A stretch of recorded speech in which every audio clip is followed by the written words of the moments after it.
You don't need scales to make melodies. You just need to take your chords and use them horizontally.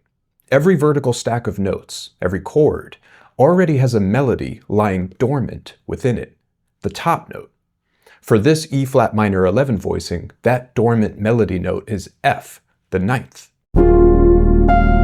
When we chain multiple chords together, we get a chord progression. And that single melody note turns into a horizontal sequence of melody notes. They become a line, a melody.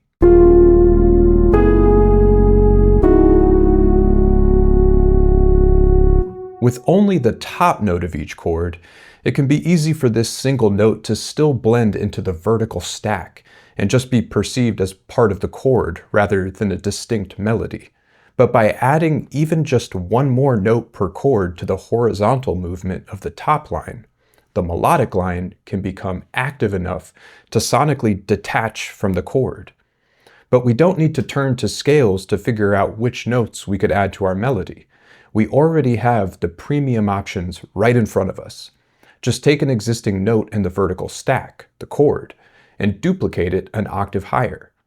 For E flat, let's duplicate D flat, the seventh, an octave higher.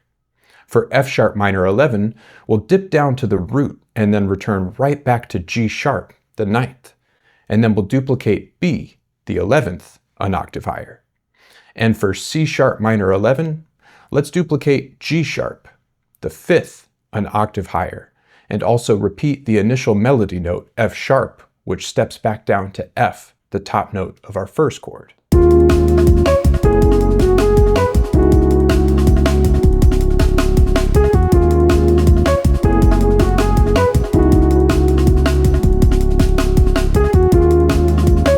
This minimal horizontal activity makes it so that our ear can perceive the melody separately from the underlying chords. To make this loop less repetitive, let's duplicate it so that the second time we can add a fourth chord, E minor 11, to which we'll add more than one additional note. We'll add A, B, D, and F sharp, the 11th, 5th, 7th, and 9th. And we'll play them in a syncopated rhythm that brings us back to the beginning of the loop.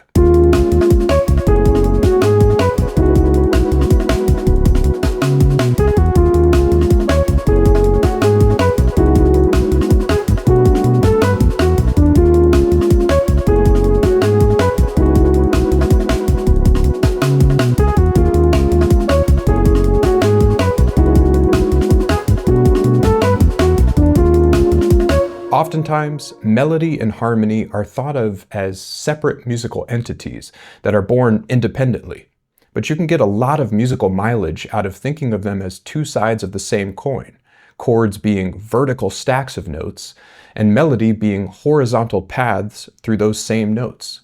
There is so much more to explore here, and if you found this resonated with you, take the full deep dive into my concepts and approaches with my courses. And if you want a full toolkit that gives you instant access to these kinds of chords, drum patterns, bass lines, and melodies, then check out Vible Volume 1. And if you want to join a community of learning where we take this kind of information in theory and put it into practice, taking your music to the next level, then check out the Society of Vibe. You'll find all the links below. Until next time, farewell.